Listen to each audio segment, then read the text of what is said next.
السلام علیکم dear students of 10th class. آپ جانتے ہیں کہ ہم واٹر ریسورس کے بارے میں پڑھتے ہیں، تو آج واٹر ریسورس کے حوالے سے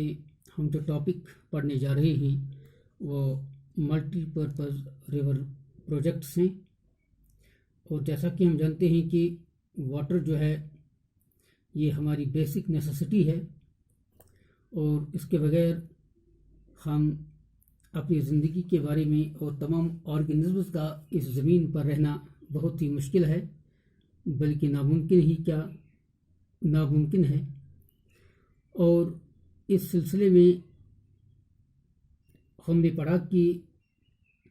کنزرویشن کے حوالے سے، واٹر کنزرویشن کے حوالے سے ہم نے سٹیپس پڑھے کہ کرائسس کتنی ہیں، اور واٹر کنزپشن جو ہے بڑھتا جا رہا ہے، اس کے کازز بھی ہم نے دیکھے، اور اس کے لیے جو فیکٹرز ریسپانسبل ہیں وہ بھی ہم نے دیکھے، جیسے کہ اوور پاپولیشن ہے، اوور پاپولیشن اور ایکسپلائٹیشن آف ریسورسز ہے، اور اوور یوز اور مس یوز آف ریسورسز ہے، ان ایکویٹیبل ڈسٹریبیوشن آف واٹر ہے، یعنی پانی کی جو ڈسٹریبیوشن ہے یہ مختلف ہے،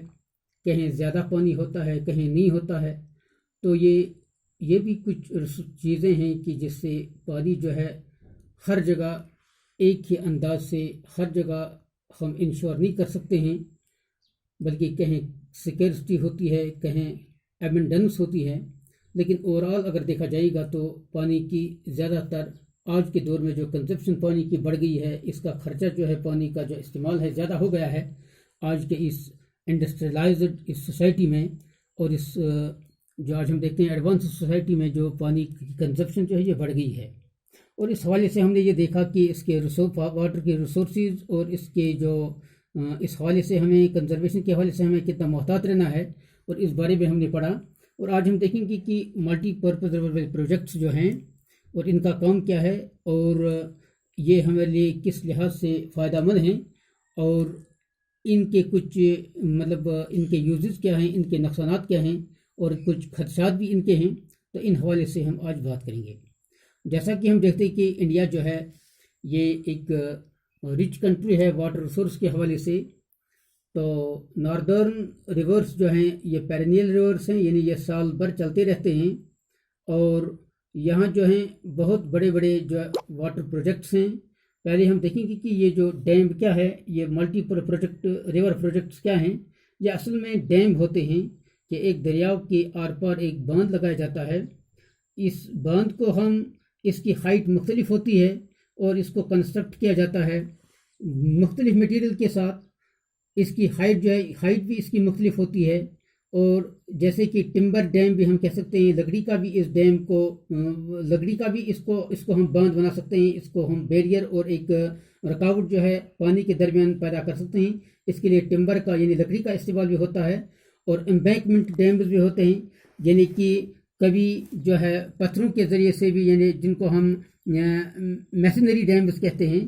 تو اس طرح سے جو ہیں مختلف انداز سے ان ڈیمز کو جو ہیں ان کو بیریئر بنایا جاتا ہے، تاکہ اس واٹر کو سٹور کیا جائے گا، اس کو جو ہے ریزرو کیا جائے گا، تاکہ یہ ہمیں اریگیشن کے لیے یا ہائیڈرو الیکٹرسٹی کے لیے استعمال میں ہم لا سکتے ہیں۔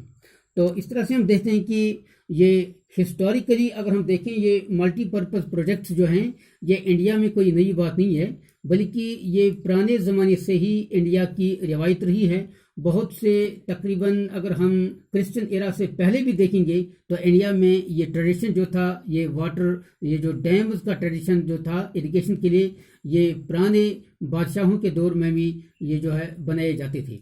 اور ہسٹوریکل ریکارڈز اس کے لیے ہمیں بتاتے ہیں کہ انڈیا میں جو یہ ڈیمز ہیں یہ جو ہے کرسچن ایرا سے پہلے بھی یہ ڈیمز بنائے جاتے ہیں، اور اس طرح سے آج جو ہیں آج ان کی جو کنسٹرکشن ہے، آج ان کو جو ہے سوفسٹیکیٹڈ انداز میں جو ہے انفراسٹرکچرس کو بنایا جاتا ہے، کہ یہ ڈیم جو ہیں یہ سٹون کے بھی بنائے جاتے ہیں، اور جیسے کہ یہ لیکس اور ڈیمز اور یہ جو ہیں واٹر کو سٹور کرنے کے لیے رکھا جاتا ہے، اور اس سے ہمیں بہت سے فوائد حاصل ہوتے ہیں۔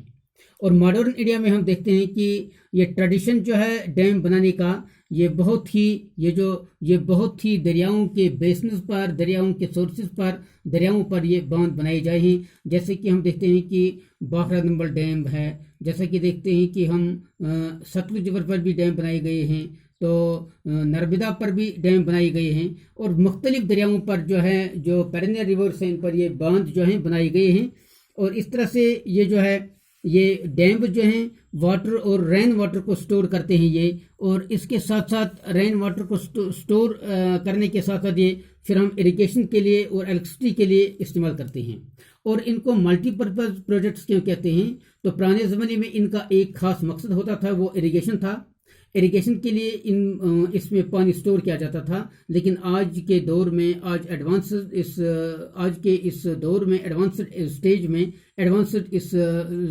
دور میں آج ہم دیکھتے ہیں کہ اس کے نیومرس ایڈوانٹیجز ہیں، بہت سے ایک سے زیادہ فائدے ہیں. جیسے کہ آج کے ریزروائرز کو، آج کے ڈیمز کو ہم صرف اریگیشن کے لیے ہی نہیں استعمال کرتے ہیں، بلکہ ان کو آج ہم الیکٹرسٹی کے لیے استعمال کرتے ہیں. یعنی ہائیڈرو الیکٹرسٹی جو ہم بناتے ہیں، حاصل کرتے ہیں، تو وہ ان سے جنریٹ ہوتی ہے. اور اس طرح سے پینے کے لیے بھی پانی یہاں سے ہم لے سکتے ہیں، اور اس طرح سے ڈومیسٹک استعمال کے لیے بھی اور انڈسٹریل یوز کے لیے بھی یہاں سے پانی ہم لیتے ہیں. اور یہ جو ڈیمز ہیں، پروجیکٹس ہیں، یہ فلڈ کنٹرول کے لیے بھی استعمال ہوتے ہیں، اور ریکریشنل ویلیو بھی ان کا ہے. یہ ہمیں ٹورسٹ سپاٹس کے لیے بھی یہ ہم ایک ریکریشنل سپاٹس بھی یہ بنتے ہیں. اور اس کے ساتھ ساتھ یہ ان لینڈ نیویگیشن، یعنی اس میں جو ہیں ان لینڈ نیویگیشن، یعنی اس میں مختلف یہ بوٹس چلتے ہیں، اور اس طرح سے یہ ایک ریکریشنل یہ جو سپاٹ بھی بنتا ہے، اور نیویگیشن میں ان میں ہوتا ہے، اور فش بریڈنگ بھی یہاں ہوتی ہے. اس طرح سے یہاں مختلف اس میں جو ہیں مختلف کام ہوتے ہیں ان ڈیمز میں. یہی وجہ ہے کہ ان کو ہم کہتے ہیں ملٹی پرپز پروجیکٹس. یعنی یہ صرف ہمیں کوئی خاص مقصد ہی نہیں دیتے ہیں، بلکہ ایک سے زیادہ ان کے جو مقاصد ہیں، اس لیے ان کو ملٹی پرپز پروجیکٹس کہتے ہیں. تو یہ ملٹی پرپز پروجیکٹس جو ہیں ہم دیکھتے ہیں کہ آزادی کے بعد جو ہے انڈیا میں جو ہیں یہ جو پروجیکٹس جو ہیں بہت سارے پروجیکٹس بنائے گئے ہیں، تاکہ اریگیشن کے لیے، بڑھتی ہوئی آبادی کے لیے، ایگریکلچرل لینڈ کو اریگیٹ کرنے کے لیے ان ملٹی پرپز پروجیکٹس کی اور الیکٹرسٹی کی ضرورت کے لیے اور انڈسٹریل یوز کے لیے ان واٹر پروجیکٹس کی، ملٹی پرپز پروجیکٹس کی ضرورت زیادہ پڑ گئی. اور انڈیپینڈنس کے بعد انڈیا نے اس کی طرف خاص توجہ دے دی، اور یہ پروجیکٹس جو ہیں، بہت سے پروجیکٹس جو ہیں آزادی کے بعد بنائے گئے ہیں. تو یہ نیشنل ڈیولپمنٹ اور پروگرس کے لیے بہت ضروری ہیں. قوم کی اور ملک کی ترقی کے لیے اور ملک کی یہ جو خوشحالی کے لیے یہ پروجیکٹس جو ہیں یہ بہت ضروری ہیں. کہ جیسے کہ جواہر لال نہرو نے کہا تھا کہ یہ جو ڈیمز ہیں یہ ٹیمپلز ہیں، ماڈرن انڈیا کے ٹیمپلز ہیں، کیونکہ یہ جو ہے یہ انٹیگریٹ کرتے ہیں اور یہ ڈیولپ کرتے ہیں، یہ بڑھاتے ہیں ایگریکلچر، ولیج ایگریکلچر کو یہ بڑھاتے ہیں، کیونکہ یہ ہمارے رورل ایریاز جو ہیں زیادہ طور ایگریکلچر کے ساتھ منسلک ہوتے ہیں. اور ایگریکلچر کے لیے پانی کی شیورٹی جو ہے، ایشورنس جو ہے، وہ ڈیمز کے ذریعے سے ہم جو ہیں ان کو انشور کر سکتے ہیں. اور ولیج اکانومی کو بڑھانے کا یہ بہت بڑا ذریعہ ہے. یہ ڈیمز جو ہیں یہ ہمارے ولیجز کی اکانومی کو، ان کی دیہاتوں میں لوگوں کی آمدنی کو بڑھانے کا ایک بہت بڑا ذریعہ ہے. کیونکہ جب ان کی کھیتوں میں پانی رہے گا اور ان کو مختلف کراپس جو وہ کرتے ہیں اس کو مناسب وقت پر اس کو اریگیشن کے لیے پانی ملے گا، تو کراپ جو ہے کراپنگ کا سیزن ٹھیک رہے گا، اور اس طرح سے لیولی ہوڈس لوگوں کے بڑھ جائیں گے، ان کی اکانومی جو ہے ٹھیک بنے گی، اور سٹیبل اکانومی ان کو بنے گی، اور ایشورڈ اکانومی بنے گی جس میں یہ کوئی نقصان ان کو نہیں ہوگا. تو اس طرح سے نہرو نے کہا تھا کہ جواہر لال نہرو نے کہ یہ ڈیمز جو ہیں یہ ہمارے ملک کے لیے ٹیمپلز، یہ ماڈرن انڈیا کے ٹیمپلز ہیں. یعنی یہ اکانومی کے لیے اور رورل اکانومی کو بڑھانے کے لیے بہت فائدہ مند ہے، اور انڈسٹریلائزیشن کے لیے یہ بہت ضروری ہیں. اور انڈسٹریلائزیشن کے لیے جو ہم پانی کی ضرورت ہوتی ہے، کیونکہ انڈسٹریز آج کے جو روز بروز ہم دیکھتے ہیں کہ انڈسٹریز کا جال بھی بچھتا جا رہا ہے اور انڈسٹریز بڑھتی جا رہی ہیں، اور ان کے لیے ان کو پانی کی ضرورت ہے، اور پانی انہیں ان ڈیموں سے بھی حاصل ہو سکتا ہے. تو اس طرح سے ہم دیکھتے ہیں کہ اس تمام چیز کے باوجود، بہت سے فائدے کے باوجود جو ہیں یہ ڈیمز جو ہیں ان کے کچھ ڈس ایڈوانٹیجز بھی ہیں، ان کے کچھ مسائل بھی ہیں، کچھ چیزیں ایسی ہیں جنہوں نے ان ڈیمز کی طرف، ان پروجیکٹس کی طرف لوگوں کو جو ہے بہت ہی متفکر کیا ہے، لوگوں کو بہت ہی پریشان کر رکھا ہے کہ کچھ چیزیں ایسی ہیں کہ یہ ڈیمز جو ہیں، پروجیکٹس جو ہیں، یہ انڈر سیکیورٹی اور انڈر چک رہی ہیں، کیونکہ